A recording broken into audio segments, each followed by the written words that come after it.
اعوذ باللہ من الشیطان الرجیم بسم اللہ الرحمن الرحیم یا ایہا الناس اعبدوا ربکم الذی خلقکم والذین من قبلکم لعلکم تتقون الذي جعل لكم الأرض فراشا والسماء بناء وأنزل من السماء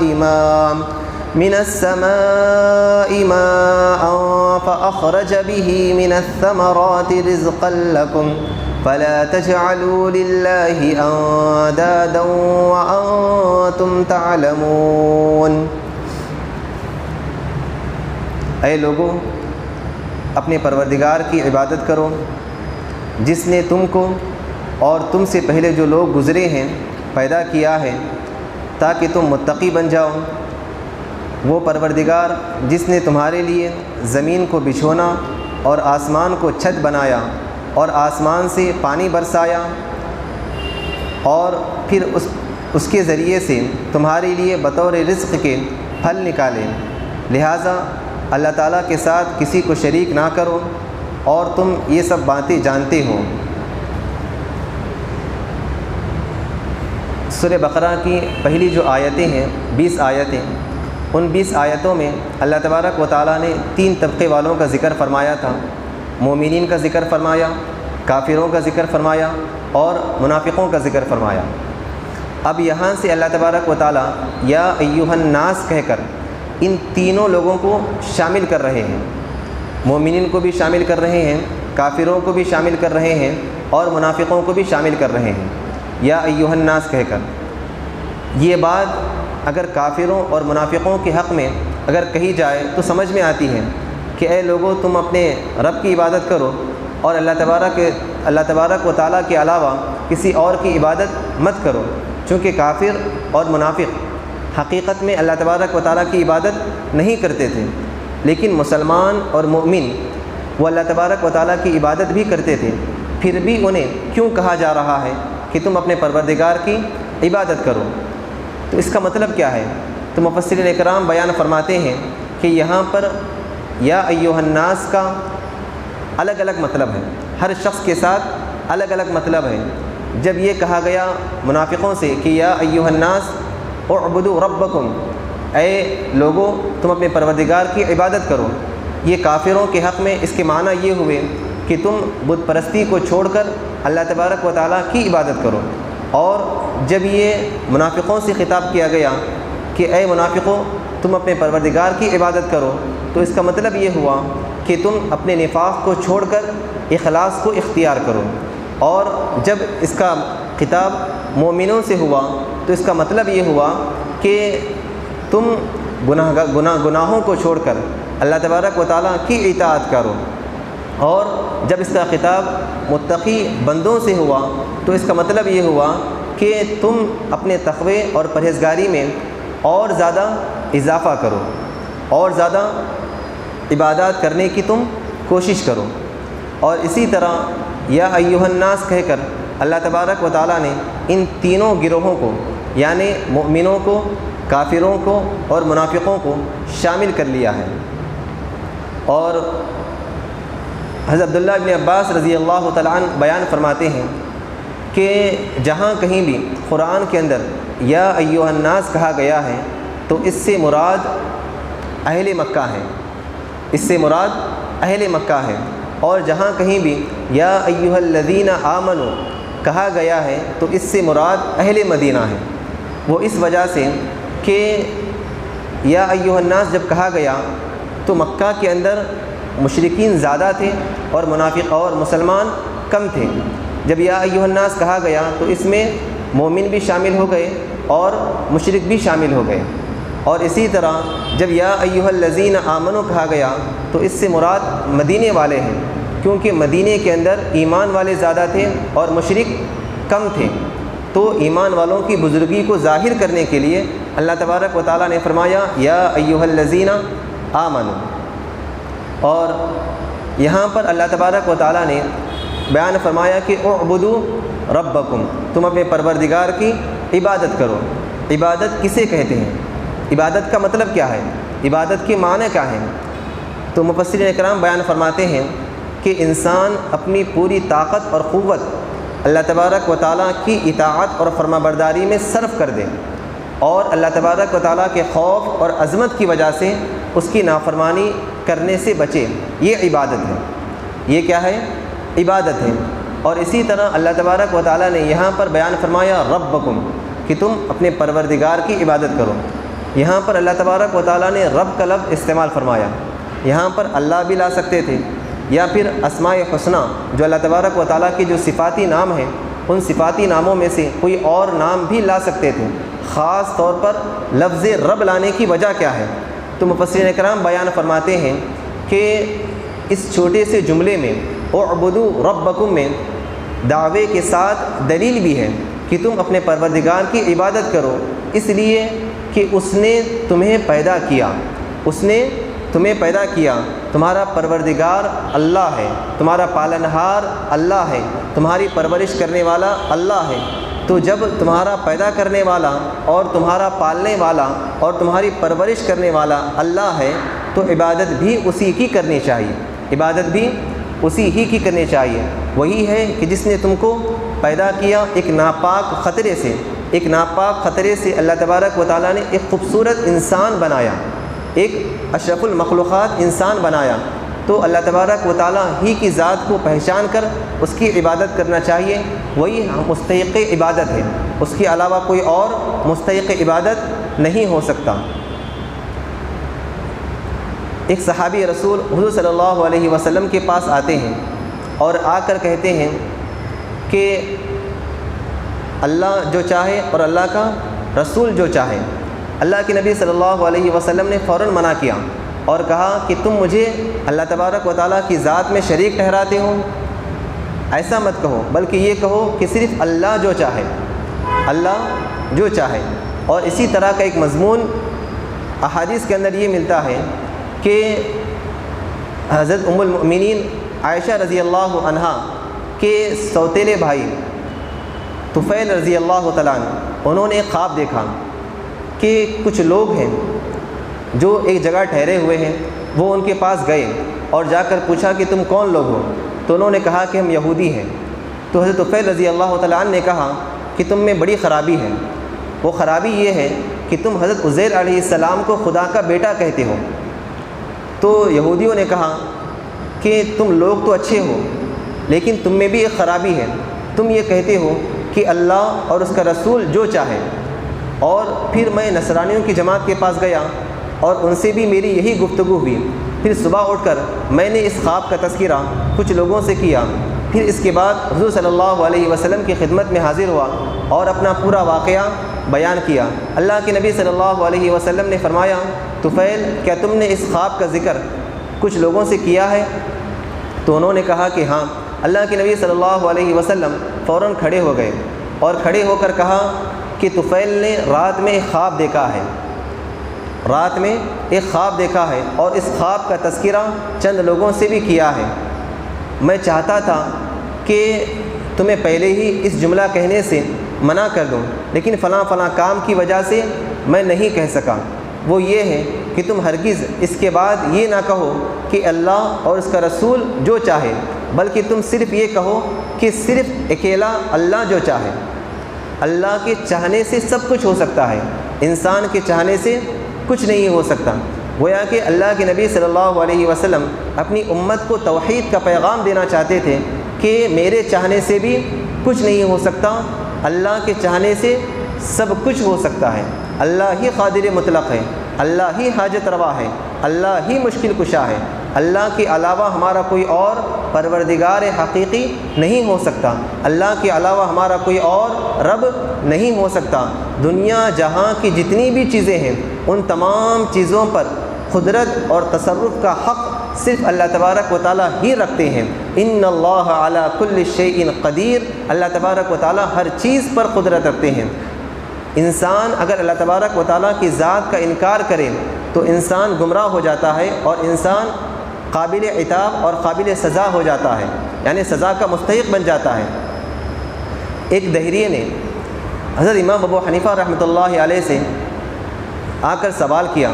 دہریہ کہتے ہیں جو خدا کا منکر ہو، جو خدا کا انکار کرنے والا ہو۔ ایک دہریے نے آ کر حضرت امام ابو حنیفہ رحمۃ اللہ علیہ سے سوال کیا، کیا اس پوری کائنات کو چلانے والا کوئی ہے؟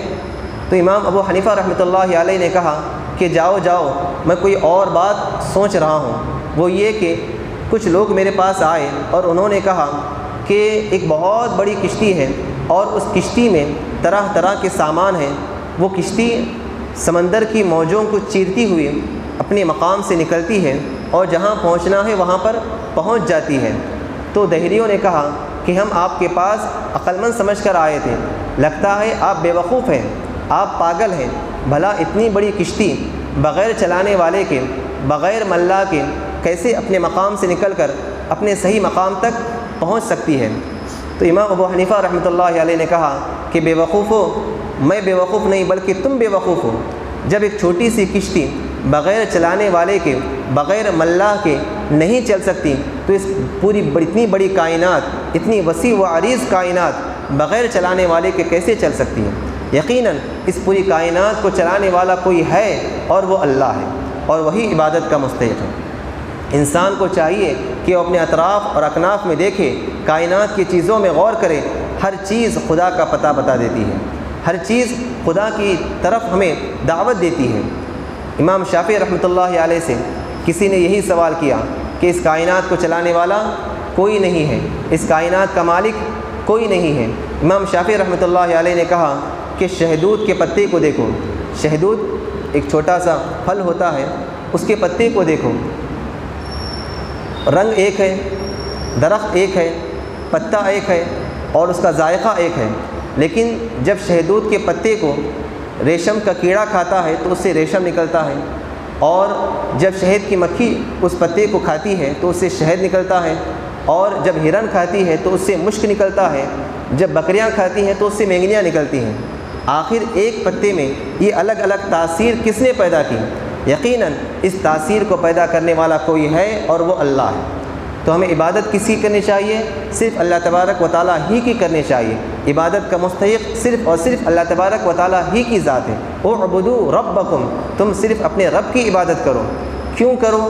اللہ تبارک و تعالیٰ نے آگے اس کا تذکرہ فرمایا، الذی خلقکم، جس نے تم کو پیدا کیا، جس نے تم کو پیدا کیا۔ یہ اللہ تبارک و تعالیٰ ہی کر سکتا ہے، اللہ تبارک و تعالیٰ کے علاوہ کوئی اور نہیں کر سکتا۔ کسی اور کے اندر اتنی طاقت اور قوت نہیں کہ وہ انسان کو پیدا کر سکے، وہ انسان کو پیدا کر سکے۔ اللہ تبارک و تعالیٰ نے مٹی سے اشرف المخلوقات بنایا، انسان کو بنایا، اور ایک ناپاک خطرے سے ایسا پاک اور شفاف انسان بنایا کہ جس کی پاکی پر فرشتے بھی رشک کرتے ہیں۔ ایسا خوبصورت انسان اللہ تبارک و تعالیٰ نے بنایا ہے۔ تو جس نے انسان کو بنایا وہی عبادت کا مستحق ہو سکتا ہے۔ اور اللہ تبارک و تعالیٰ نے فرمایا والذین من قبلکم، نہ صرف یہ کہ اللہ تبارک و تعالیٰ نے تم کو بنایا بلکہ تم سے پہلے جتنی بھی امتیں گزری ہیں ان تمام امتوں کو، ان تمام قوموں کو، ان تمام ملتوں کو، ان تمام لوگوں کو بنانے والا صرف اور صرف اللہ ہے، صرف اور صرف اللہ ہے۔ اللہ تبارک و تعالیٰ نے تمہیں بھی پیدا کیا اور تم سے پہلے جو لوگ گزرے ہیں ان کو بھی پیدا کرنے والا اللہ ہے۔ یہاں پر ایک چھوٹا سا نقطہ یہ نکل کر آتا ہے کہ اللہ تبارک و تعالیٰ نے یہاں پر من قبلکم فرمایا، تم سے پہلے لوگوں، یعنی تم سے پہلے جو قومیں گزری ہیں ان کو بنانے والا اللہ ہے۔ یہاں پر اللہ تبارک و تعالیٰ نے من بعدکم نہیں فرمایا، من قبلکم و من بعدکم نہیں فرمایا، یعنی تم سے پہلے اور تمہارے بعد جو قومیں آنے والی ہیں ان کو پیدا کرنے والا اللہ ہے۔ اللہ تبارک و تعالیٰ نے من بعدکم نہیں فرمایا۔ تو اس سے نقطہ یہ نکل کر سامنے آتا ہے کہ امت محمدیہ سے پہلے بہت ساری قومیں گزر چکی ہیں، لیکن امت محمدیہ کے بعد کوئی اور قوم یا کوئی اور امت نہیں آ سکتی۔ امت محمدیہ آخری امت ہے، امت محمدیہ آخری امت ہے، امت محمدیہ کے بعد کوئی اور امت نہیں آ سکتی۔ تو یہاں پر اللہ کے نبی صلی اللہ علیہ وسلم کا خاتم النبیین ہونے کی ایک واضح دلیل ہے۔ اللہ کے نبی صلی اللہ علیہ وسلم کی جو نبوت ہے وہ تا قیامت ہے، اللہ کے نبی صلی اللہ علیہ وسلم کی جو رسالت ہے وہ تا قیامت ہے، اللہ کے نبی صلی اللہ علیہ وسلم کی جو امت ہے وہ تا قیامت ہے۔ آپ امت محمدیہ کے بعد کوئی اور امت نہیں آ سکتی، کوئی اور نبی نہیں آ سکتا۔ اور اسی طرح اللہ تبارک و تعالیٰ نے بیان فرمایا لعلکم تتقون، جب تم اللہ تبارک و تعالیٰ کی عبادت کرو گے اور جب تم اپنے خالق حقیقی کو پہچان لو گے تو تم متقی بن جاؤ گے۔ اللہ تبارک و تعالیٰ کی عبادت بھی کرنا ہے اور اپنے حقیقی مالک کو اور اپنے حقیقی خالق کو، اپنے حقیقی پیدا کرنے والے کو جب تم پہچانو گے لعلکم تتقون تو تم متقی بن جاؤ گے، تم پرہیزگار بن جاؤ گے۔ اور اسی طرح اللہ تبارک و تعالیٰ نے آگے کی آیت میں اپنی مزید انعامات کا ذکر فرمایا ہے۔ آیت نمبر 21 میں، یعنی اب جو آیت گزری ہے، اس آیت کے اندر اللہ تبارک و تعالیٰ نے ان انعامات کا ذکر فرمایا جو انسان کی ذات سے متعلق ہیں۔ اب اس آیت کے اندر اللہ تبارک و تعالیٰ ان انعامات کا ذکر فرما رہے ہیں جو انسان کے اطراف اور اکناف سے متعلق ہیں، یعنی اللہ تبارک و تعالیٰ نے چند نعمتوں کا ذکر فرمایا ہے کہ ہمیں اللہ تبارک و تعالیٰ کی عبادت کیوں کرنی چاہیے، اللہ تبارک و تعالیٰ ہی ہمارے مالک اور خالق کیوں ہیں۔ اللہ تبارک و تعالیٰ نے سب سے پہلی نعمت یہ بیان فرمائی کہ اللہ تبارک و تعالیٰ نے تمہارے لیے ایک نعمت یہ بنائی ہے کہ اللہ تبارک و تعالیٰ نے زمین کو تمہارا بچھونا بنایا۔ زمین کو اللہ تبارک و تعالیٰ نے تمہارا بچھونا بنایا، یہ اللہ تبارک و تعالیٰ کی سب سے بڑی نعمت ہے۔ اگر اللہ تبارک و تعالیٰ زمین کو نرم بنا دیتا تو انسان اس پر ٹھہر نہیں سکتا، یا اللہ تبارک و تعالیٰ زمین کو لوہے کے جیسا سخت بنا دیتا تو انسان اس کو اپنی مرضی کے مطابق ڈھال کر اس سے فائدہ نہیں اٹھا سکتا، بلکہ اللہ تبارک و تعالیٰ نے زمین کو ایک معتدل انداز میں بنایا کہ انسان اس سے فائدہ اٹھا سکتا ہے۔ تو یہ اللہ تبارک و تعالیٰ کی ایک نعمت ہے۔ اور اسی طرح اللہ تبارک و تعالیٰ نے دوسری نعمت کا ذکر فرمایا والسماء بنا، اللہ تبارک و تعالیٰ نے آسمان کو تمہارے لیے چھت بنایا، زمین کو فرش اور آسمان کو چھت بنایا، اور اتنا خوبصورت چھت بنایا کہ اس کے اندر نہ کوئی شگاف ہے، نہ کوئی دراڑ ہے، نہ کوئی سوراخ ہے، اور وہ بغیر ستون کے قائم ہے، بغیر ستون کے قائم ہے۔ یہ اللہ تبارک و تعالیٰ ہی کر سکتا ہے، اللہ تبارک و تعالیٰ کے علاوہ کوئی اور یہ کام نہیں کر سکتا۔ اور اسی طرح اللہ تبارک و تعالیٰ نے تیسری نعمت یہ بیان فرمائی کہ اللہ تبارک و تعالیٰ نے آسمان سے پانی برسایا، آسمان سے پانی برسایا، یہ بھی اللہ کی ایک نعمت ہے۔ آسمان سے پانی صرف اللہ تبارک و تعالیٰ ہی برسا سکتا ہے، انسان اس کی طاقت اور قدرت نہیں رکھتا۔ حالانکہ یہاں پر ایک چھوٹا سا اعتراض یہ بھی ہو سکتا ہے کہ پانی جو برستا ہے وہ بادل سے برستا ہے، آسمان سے نہیں برستا۔ ایک چھوٹا سا سوال ہمارے ذہنوں میں آ سکتا ہے۔ تو محاورات کے اندر ہر اوپر سے آنے والی چیز کو آسمان سے آنا کہتے ہیں، ہر اوپر سے آنے والی چیز کو محاورات کے اندر، مثالوں کے اندر ہر اوپر سے آنے والی چیز کو آسمان سے آنا کہتے ہیں۔ تو محاورے کے طور پر اللہ تبارک و تعالیٰ نے یہ بیان فرمایا کہ آسمان سے پانی برسنا، اور چونکہ بادل بھی اوپر ہی ہوتے ہیں اسی لیے اللہ تبارک و تعالیٰ نے آسمان سے بارش برسنے کا لفظ استعمال فرمایا۔ اور اسی طرح اللہ تبارک و تعالیٰ نے چوتھی نعمت یہ بیان فرمائی ہے کہ آسمان سے پانی بھی برسایا، اور پانی برسانے کے بعد پانی کے ذریعے سے اللہ تبارک و تعالیٰ نے ہماری روزی کے لیے، ہمارے رزق کے لیے، ہمارے زندگی گزارنے کے لیے اللہ تبارک و تعالیٰ نے پھل فروٹ نکالے، اللہ تبارک و تعالیٰ نے اس سے پھل فروٹ نکالے۔ یہ اللہ تبارک و تعالیٰ کی چوتھی نعمت ہے، یہ اللہ تبارک و تعالیٰ کی چوتھی نعمت ہے۔ اللہ تبارک و تعالیٰ پہلے دعویٰ کیا کس بات کا کہ اے بندو میری عبادت کرو، اے بندو میری عبادت کرو۔ اب بندوں کے ذہنوں سے یہ سوال ہٹانے کے لیے کہ ہم آپ کی عبادت کیوں کریں، اللہ تبارک و تعالیٰ نے دلیل دی۔ دلیل کیا دی؟ سب سے پہلے کہ میں نے تم کو پیدا کیا اور تم سے پہلے لوگوں کو پیدا کیا، یہ دلیل دی اللہ تبارک و تعالیٰ نے۔ اور اسی طرح اللہ تبارک و تعالیٰ نے یہ بھی بیان فرمایا کہ میری عبادت اس لیے کرو کیونکہ میں نے زمین کو بچھونا بنایا اور آسمان کو چھت بنایا اور آسمان سے پانی برسایا، اور اس پانی کے ذریعے سے میں نے پھل فروٹ اور غذا نکالی تمہارے لیے، اسی لیے تم میری عبادت کرو۔ فلا تجعلوا للہ، اور میری ذات کے اندر، میرے صفات کے اندر، اور میری یکتائی میں، اور میری تنہائی میں، اور میری ذات میں کسی اور کو شریک مت کرو۔ فلا تجعلوا للہ، میں اکیلا ہوں اپنی ذات میں بھی اور اپنے صفات میں بھی اور اپنی قدرت میں بھی۔ میں نے جو تم کو پیدا کیا ہے صرف میں اکیلا پیدا کرنے والا ہوں، میری ذات میں کوئی اور شریک نہیں ہو سکتا۔ گویا کہ اللہ تبارک و تعالیٰ نے ہمیں توحید کی بھی تعلیم دی اور شرک سے باز رہنے کی بھی تعلیم دی. شرک سے رکنے کی بھی اللہ تبارک و تعالیٰ نے ہمیں تعلیم دی ہے کہ شرک بہت بڑا گناہ ہے. شرک کرنے کے لیے اللہ تبارک و تعالیٰ کبھی بھی انسان کو معاف نہیں کرتا. وَأَنْتُمْ تَعْلَمُونَ، اور تم یہ باتیں جانتے ہو. ایسا نہیں کہ تم یہ باتیں نہیں جانتے، بلکہ تم جانتے ہو کہ ہمیں پیدا کرنے والا اللہ ہے اور ہمیں روزی دینے والا بھی اللہ ہے، آسمان سے پانی برسانے والا بھی اللہ ہے.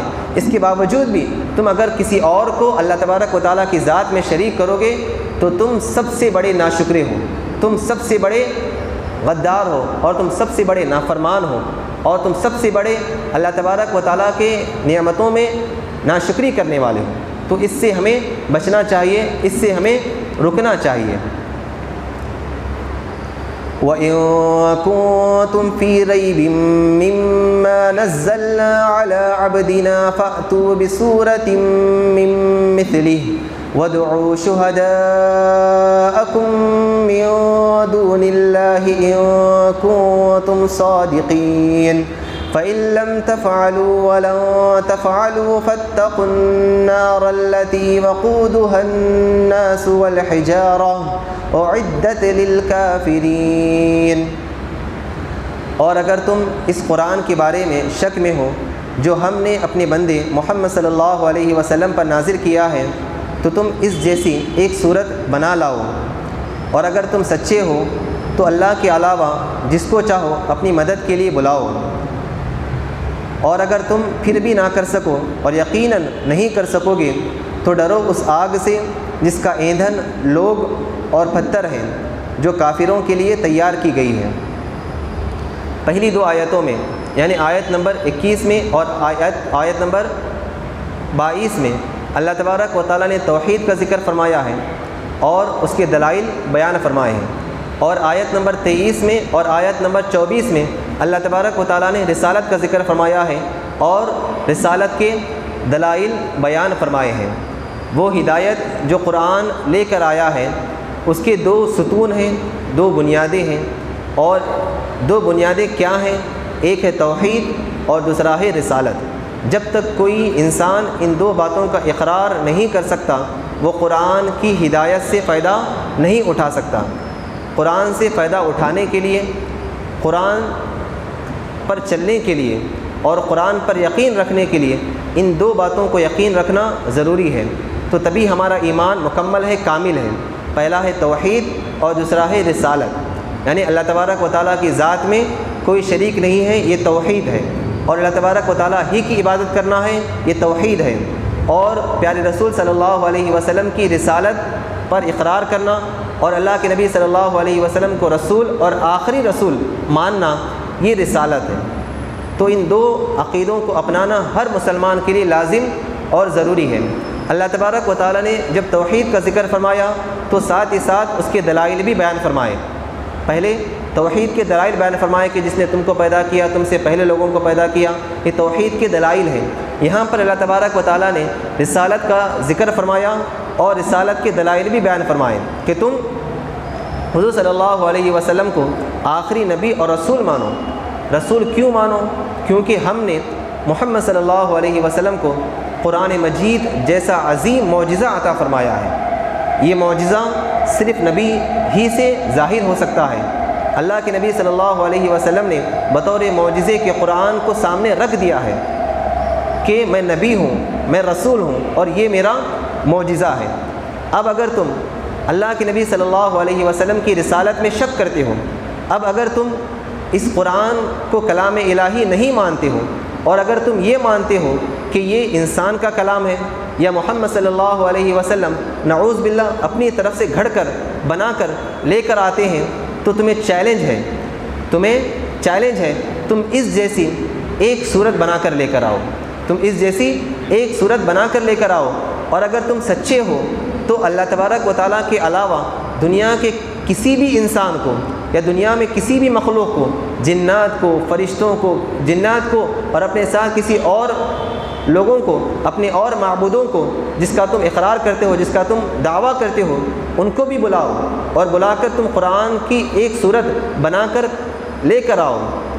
اللہ تبارک و تعالیٰ نے ایک اور آیت آگے کی آیت میں انسانوں کی اوقات بیان فرما دی، انسانوں کی حیثیت بتلا دی کہ انسان کتنا کمزور ہے، انسان کی اوقات کیا ہے، انسان کی حیثیت کیا ہے۔ فَإِن لَمْ تَفْعَلُوا وَلَن تَفْعَلُوا، تم اس جیسی ایک صورت بنا کر نہیں لا سکتے، یہ انسان کی اوقات ہیں۔ کیوں؟ کیونکہ انسان چاہے کتنا ہی بڑا فصیح کیوں نہ ہو، انسان چاہے کتنا ہی بڑا بلیغ کیوں نہ ہو، انسان چاہے کتنا ہی بڑا شاعر کیوں نہ ہو، انسان چاہے کتنا ہی بڑا ادیب کیوں نہ ہو، لیکن وہ اللہ تبارک و تعالیٰ کے کلام جیسا کلام نہیں پیش کر سکتا۔ انسان عاجز ہے، انسان قاصر ہے، انسان بے بس ہے، انسان لاچار ہے کہ وہ اللہ تبارک و تعالیٰ کے جیسا کلام نہیں پیش کر سکتا۔ وَلَن تَفْعَلُوا، تم ہرگز پیش نہیں کر سکتے۔ یہ اللہ تبارک و تعالیٰ قیامت تک آنے والی انسانیت کے لیے بطور چیلنج کے کہہ رہے ہیں کہ قیامت تک آنے والے انسان بھی مل کر اگر اس جیسا کلام پیش کرنا چاہیں تو وہ نہیں پیش کر سکتے، کیونکہ قرآن یہ وہ معجزہ ہے جو اللہ تبارک و تعالیٰ کے ذات سے نکلا ہے، اللہ تبارک و تعالیٰ کا کلام ہے، یہ کلام اللہ ہے، یہ اللہ تبارک و تعالیٰ کا کلام ہے، یہ کسی انسان کا کلام نہیں ہے، جو اللہ تبارک و تعالیٰ نے بطور معجزے کے اپنے پیارے حبیب محمد رسول اللہ صلی اللہ علیہ وسلم کو عطا فرمایا ہے۔ اب اگر تم اس قرآن میں شک کرتے ہو، اس کتاب میں شک کرتے ہو، تو گویا کہ تم اس کتاب کے منکر ہو اور تم یہ کہتے ہو کہ یہ انسان کا کلام ہے۔ اگر تم بھی انسان ہو، اگر تم یہ انسان ہو اور تم فصیح اور بلیغ ہو تو تمہیں یہ دعویٰ ہے، یہ میرا چیلنج ہے کہ تم اس جیسا کلام بنا کر لے کر آؤ۔ اور اسی طرح بعض انسانوں نے، بعض احمقوں نے اس کلام کو یا اس چیلنج کو قبول کرنے کی ناپاک اور ناکامیاب کوشش کی، لیکن ان کی کوشش انہی کے منہ پر مار دی گئی۔ کتابوں میں ایک واقعہ ملتا ہے کہ ایک شخص، ایک ملعون، ایک مردود، ایک کذاب نے نبوت کا دعویٰ کیا، جس کا نام تھا مسیلمہ کذاب، اس کا نام ہی کذاب پڑ گیا۔ ایک شخص مسیلمہ کذاب نے نبوت کا دعویٰ کیا تو لوگوں نے اس سے پوچھا کہ اللہ کے نبی صلی اللہ علیہ وسلم نے قرآن پیش کیا ہے بطور معجزے کے، تمہارا بھی کوئی معجزہ ہونا چاہیے، تم بھی اپنے معجزے کے طور پر کوئی کلام پیش کرو اس جیسا۔ تو اس نے ایک کلام بنایا جس کو پڑھنے میں بھی ہنسی آتی ہے۔ اس نے ایک کلام بنایا کہ النساء ذات فروج اور الفیل وما ادراک ما الفیل دنبہ قلیل وقرطوم طویل، یعنی ہاتھی کیا ہی اچھا ہاتھی ہے، اس کی دم چھوٹی ہے اور اس کی سونڈ بڑی ہے۔ اس جیسا کلام بنایا اور بنا کر اپنی ماننے والوں کے سامنے پیش کر دیا، تو اس کے ماننے والوں نے اسی کا کلام اس کے منہ پر دے مارا اور کہا کہ یہ کوئی کلام نہیں ہو سکتا، بلکہ کلام تو اللہ تبارک و تعالیٰ کا کلام ہے۔ اس کلام کے اندر اللہ تبارک و تعالیٰ نے معنی بیان فرمائے، حقائق بیان فرمائے، واقعات بیان فرمائے، جنت اور دوزخ کا تذکرہ فرمایا، عجائبات کا تذکرہ فرمایا، اپنی قدرت کاملہ کا اظہار اس کلام کے اندر اللہ تبارک و تعالیٰ نے بیان فرمایا۔ یہ کلام اصل میں حقیقی اللہ تبارک و تعالیٰ کا کلام ہے۔ اس جیسا کلام اور اس جیسا معانی اور مطالب سے بھرپور کلام، اس جیسا ہدایت کا گنجینہ کلام کسی اور کا کلام نہیں ہو سکتا۔ یہ صرف اور صرف اللہ تبارک و تعالیٰ ہی کا کلام ہے، اللہ تبارک و تعالیٰ ہی کا کلام ہے۔ اللہ تبارک و تعالیٰ نے جتنے انبیاء علیہ السلام آئے ہیں، ان کا جو معجزہ اللہ تبارک و تعالیٰ نے ان کو دیا ہے وہ صرف ان کی زندگی تک محدود ہے، یعنی وہ جب تک زندہ ہیں ان کا معجزہ باقی ہے، جب وہ چلے گئے تو ان کا معجزہ بھی ختم، ان کا معجزہ بھی فنا، اس معجزے کا اثر بھی ختم ہو جاتا ہے۔ اللہ تبارک و تعالیٰ نے پیارے نبی صلی اللہ علیہ وسلم کو ایسا معجزہ عطا فرمایا، وہ قرآن عطا فرمایا جو کل بھی معجزہ تھا، آج بھی معجزہ ہے، کل بھی اپنے اندر تاثیر رکھتا تھا، آج بھی اپنے اندر تاثیر رکھتا ہے، کل بھی اپنے اندر شفا رکھتا تھا، آج بھی اپنے اندر شفا رکھتا ہے، کل بھی یہ لوگوں کی زندگیوں میں انقلاب برپا کرتا تھا، آج بھی یہ لوگوں کی زندگیوں میں انقلاب برپا کرتا ہے، یہ کل بھی جنت کا راستہ بتلاتا تھا، آج بھی یہ جنت کا راستہ بتلاتا ہے، کل بھی یہ دوزخ سے بچنے کے طریقے بتلاتا تھا، آج بھی دوزخ سے بچنے کے ذرائع مہیا کرتا ہے، اور کل بھی یہ اپنے ماننے والوں کو کامیاب کرتا تھا اور آج بھی یہ اپنے ماننے والوں کو کامیاب کرتا ہے۔ قرآن کریم کل بھی معجزہ تھا، آج بھی معجزہ ہے اور قیامت تک معجزہ رہے گا، اور قیامت تک معجزہ رہے گا۔ اور ایک بات یہاں پر نکل کر یہ بھی سامنے آتی ہے کہ جو معجزہ جب تک رہتا ہے تو اس نبی کا دور بھی اس وقت تک رہتا ہے، جب وہ معجزہ ختم تو نبی کا دور بھی ختم۔ اللہ کے نبی صلی اللہ علیہ وسلم کو جو معجزہ دیا گیا قرآن مجید، یہ تا قیامت ہے۔ تو اس سے یہ نکل کر بات سامنے آتی ہے کہ اللہ کے نبی صلی اللہ علیہ وسلم کی رسالت بھی، اللہ کے نبی صلی اللہ علیہ وسلم کی نبوت بھی، اللہ کے نبی صلی اللہ علیہ وسلم کی شریعت بھی، اللہ کے نبی صلی اللہ علیہ وسلم کا دور بھی وہ تا قیامت ہے۔ اللہ کے نبی صلی اللہ علیہ وسلم کے بعد کوئی اور نبی یا کوئی اور رسول نہ آ سکتا ہے، اور نہ اس کی گنجائش ہے اور نہ ہمیں اس کی ضرورت ہے۔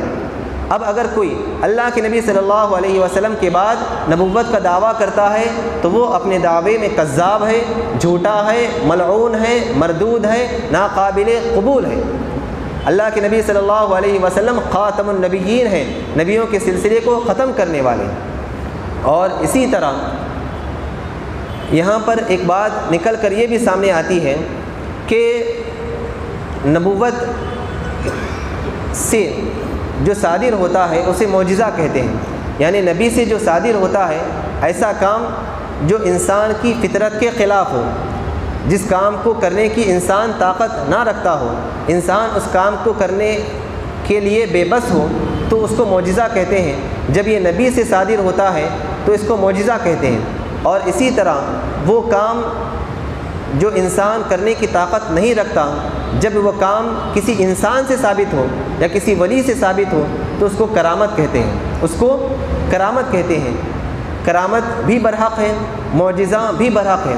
ہم کرامت کو بھی مانتے ہیں اور معجزے کو بھی مانتے ہیں۔ اب اگر کوئی کرامت کا انکار کرتا ہے تو وہ بھی گمراہ ہے، اب اگر کوئی معجزے کا انکار کرتا ہے تو وہ بھی کیا ہے؟ گمراہ ہے۔ اس سلسلے میں تین طرح کے لوگ ہیں۔ ایک تو وہ جو بالکل معجزے کا انکار کرتے ہیں، اور دوسرے وہ لوگ جو معجزے کو نبی کا یا ولی کا اپنا ذاتی فعل سمجھ کر اسی کو کیا ہے اپنا رب اور خدا مان کر اسی کے سامنے سجدے شروع کر دیتے ہیں۔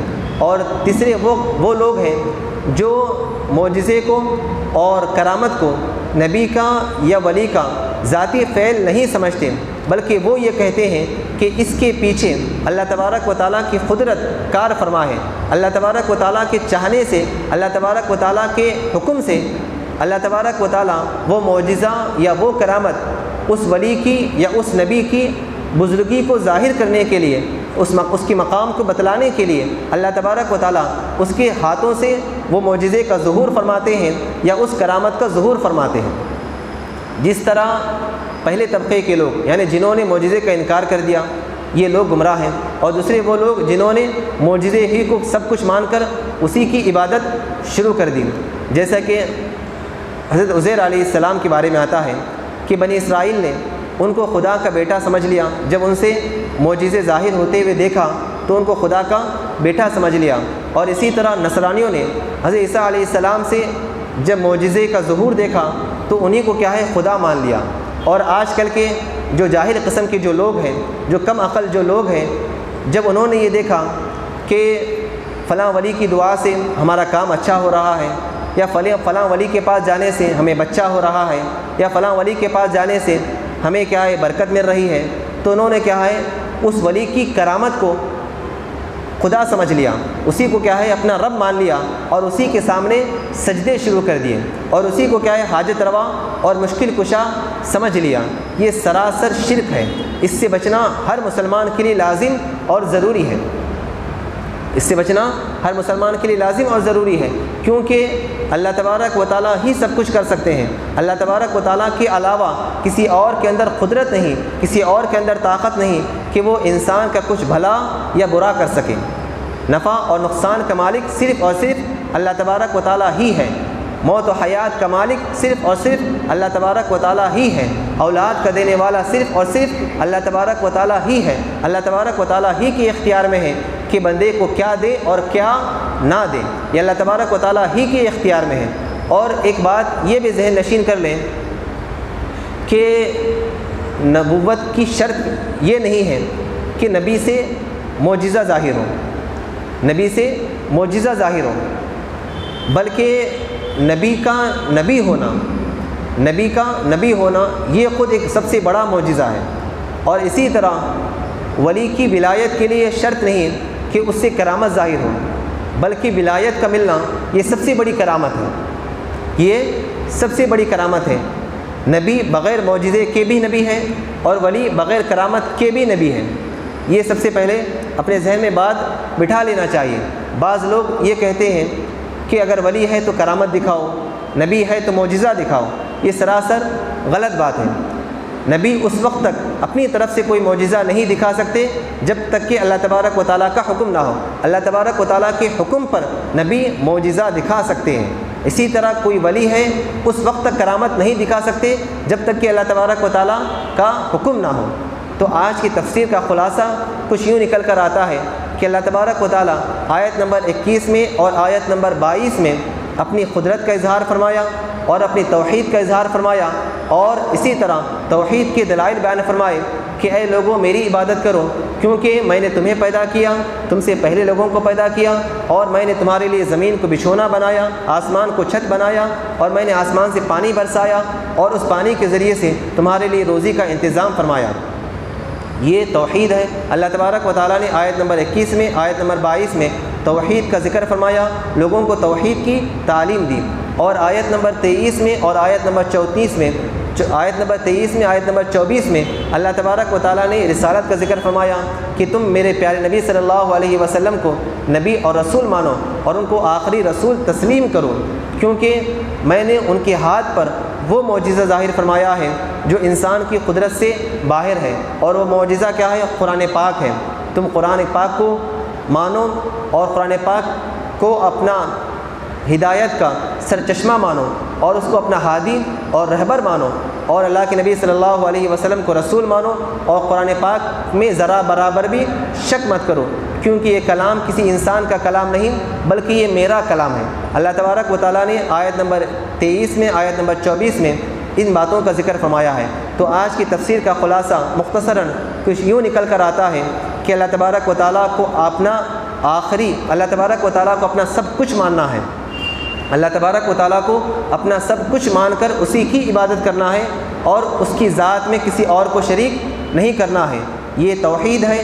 اور دوسرا یہ کہ رسول اللہ صلی اللہ علیہ وسلم کی رسالت کا اقرار کرنا ہے، اور آپ کو جو معجزہ دیا گیا قرآن پاک، اس کی صداقت اور حقانیت کا یقین رکھنا ہے، اور اس میں ذرہ برابر بھی شک اور تردد نہیں کرنا چاہیے۔ دعا کیجیے کہ اللہ تبارک و تعالیٰ ان تمام کہی باتوں پر مجھے اور آپ کو عمل کرنے کی توفیق عطا فرمائے۔ اللہ تبارک و تعالیٰ ہمیں صحیح کہنے اور صحیح سمجھنے کی توفیق عطا فرمائے۔ آمین۔ وآخر دعوانا ان الحمد للہ رب العالمین۔ علم و ادب سکھلائیں گے، دین خدا پھیلائیں گے، مسجد میں بھی جائیں گے۔